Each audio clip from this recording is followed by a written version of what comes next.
26일 오늘 만난 성경 말씀은 요한계시록 17장 17절 말씀입니다. 그것은 하나님께서 당신의 말씀을 이루실 때까지 당신의 뜻을 행하려는 마음을 그들에게 주셔서 그들이 한 마음이 되어 그들의 나라를 그 짐승에게 주게 하셨기 때문이다. 아멘! 오늘 만나러 만나주시는 하나님을 기대합니다. 오늘 우리가 살아가는 이 시대는 그 어느 때보다 빠르게 변화하고 있습니다. 과학과 기술은 날로 발전하고 세상은 점점 더 편리하고 풍요로워지는 것처럼 보입니다. 그러나 그 이면을 들여다보면 우리 사회는 깊은 혼란과 위기를 겪고 있음을 부인할 수 없습니다. 영적으로도 도덕적으로도 우리는 매우 혼란한 시대를 살아가고 있습니다. 옳고 그름의 기준이 흐려지고 사람들은 점점 자기 생각에 옳은 대로 살아가려 합니다. 모두가 옳다고 말하지만 정작 무엇이 진리이고 무엇이 선인지 분별하는 기준은 점점 더 모호해지고 있습니다. 이런 상황에서 오직 예수님만이 길이요 진리라는 사실을 고백하며 따르는 교회와 성도들은 점점 위축되고 때로는 외로움을 느끼며 믿음을 지키기가 힘겹게 느껴지기도 합니다. 이런 시대 속에서 우리는 다시 질문하게 됩니다. 하나님은 지금 무엇을 하고 계신가? 왜 약한 자들은 형통하고 믿는 사람들은 고난을 당하는가? 과연 하나님의 뜻은 이루어지고 있는가? 오늘 우리가 함께 나눌 요한계시록 17장 17절 말씀은 바로 이 질문에 대한 하나님의 답변과 같다고 할 수 있습니다. 요한계시록 17장은 겉으로 보기에는 무시무시한 심판의 이야기 중 하나처럼 보일 수 있습니다. 그러나 깊이 묵상해 보면 이 말씀 속에 우리를 향한 하나님의 크신 위로와 격려가 담겨 있습니다. 첫째, 하나님의 뜻은 세상의 악함 속에서도 이루어진다는 사실입니다. 요한계시록 17장은 바벨론의 멸망과 짐승, 음녀, 열 왕들의 연합과 분열에 대한 이야기를 담고 있습니다. 인간적인 눈으로 보면 악이 승리하는 것처럼 보입니다. 악한 자들이 서로 손을 잡고 하나님의 백성을 괴롭히며 세상을 장악하고 있기 때문이죠. 하지만 17절은 놀라운 사실을 전합니다. 악인들이 승승장구하는 것처럼 보이는 그 이유는 하나님께서 그들에게 당신의 뜻을 행하려는 마음을 주셨기 때문이라는 것입니다. 이게 무슨 말일까요? 하나님께서 세상의 권세자들의 마음까지도 주관하고 계시다는 것입니다. 그들이 자기 뜻대로 행하는 것처럼 보여도 결국 하나님의 크신 섭리 아래서 하나님의 뜻이 이루어지는 도구로 사용되고 있다는 사실입니다. 이는 구약의 느부갓네살 왕이나 고레스 왕을 통해서 나타났던 하나님의 역사 방식입니다.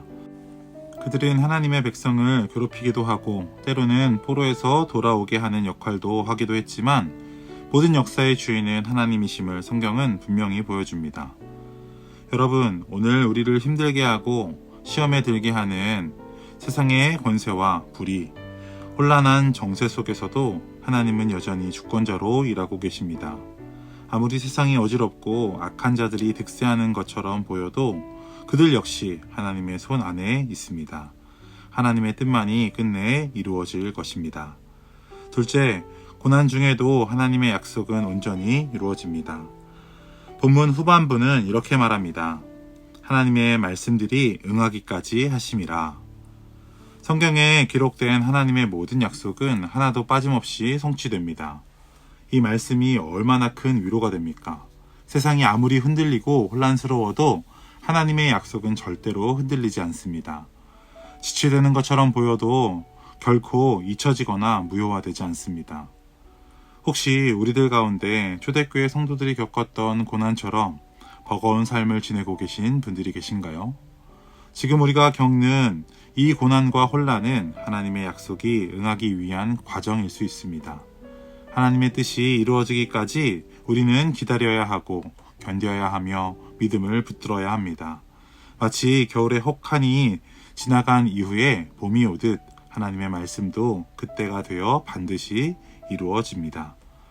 요셉이 억울하게 감옥에 갇혔을 때도 하나님은 그 고난을 통해 총리가 되는 길을 여셨습니다.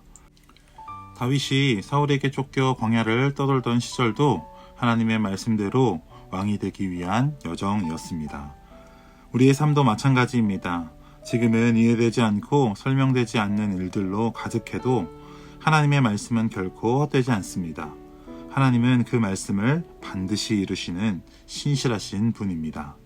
마지막 셋째, 우리를 위한 하나님의 섭리는 언제나 선하다는 것입니다. 본문에서 또 하나 주목할 표현은 당신의 뜻을 행하려는 마음을 그들에게 주셨다는 부분입니다. 이 말은 하나님께서 사람들의 마음까지도 주관하셔서 결국 하나님의 뜻을 이루게 하신다는 의미입니다. 겉으로 보기에는 세상의 권세자들이 마음대로 세상을 움직이는 것처럼 보여도 그들조차 하나님의 계획 안에서 움직이고 있다는 사실을 성경은 증언합니다. 하나님은 악한 자들의 마음도 사용하셔서 성도를 위한 선한 뜻을 이루시는 절대 주권자이십니다. 그분이 이루시는 계획은 단지 거대한 역사만이 아니라 이 땅에서 믿음을 지키며 살아가는 우리 한 사람 한 사람을 향한 선한 계획이기도 합니다. 때로는 우리가 하나님의 뜻을 이해할 수 없고 왜 의로운 사람들이 고난을 당하는지, 왜 악이 이기는 것처럼 보이는지 답답할 수 있습니다. 하지만 하나님은 모든 것을 아시고 다스리시며 결국 가장 선한 결과로 우리의 삶을 인도하시는 분이십니다. 요셉이 형들에게 고백했던 말을 기억하시는지요? 당신들은 나를 해하려 하였으나 하나님은 그것을 선으로 바꾸셨습니다. 아멘. 이 고백은 오늘 우리에게도 그대로 적용됩니다. 사람들이 악하게 했던 일도 세상의 판단과 정죄도 결국 하나님의 손 안에서 선으로 바뀌게 됩니다. 왜냐하면 하나님은 우리의 삶의 어떤 순간도 헛되이 하지 않으시고 그 모든 것을 엮으셔서 우리를 거룩하고 영광스러운 자리로 이끄시는 분이시기 때문입니다. 이것이 바로 하나님의 섭리입니다. 그리고 이 섭리는 단순한 낙관이 아니라 하나님의 주권과 신실하심에 근거한 확실한 진리입니다. 지금 우리의 눈엔 이해되지 않아도 우리 삶이 복잡하게 얽혀 있는 것처럼 보여도 하나님의 뜻은 언제나 선하시며 반드시 이루어집니다. 사랑하는 높은 뜻 성도 여러분, 때로는 낙심되고 모든 것이 어그러진 것처럼 보여도 하나님은 여전히 일하고 계십니다. 세상의 왕들도 권세자들도 하나님이 사용하시는 통로일 뿐입니다. 하나님은 결코 우리를 버리지 않으시며 그분의 말씀은 반드시 이루어질 것입니다. 그러므로 오늘도 믿음으로 살아갑시다. 말씀을 붙들고 기도를 놓지 말고 낙심하지 맙시다. 하나님의 말씀이 이루어질 때 우리는 그 뜻이 얼마나 선하고 놀라운지를 깨닫게 될 것입니다. 하나님은 오늘도 우리에게 말씀하십니다.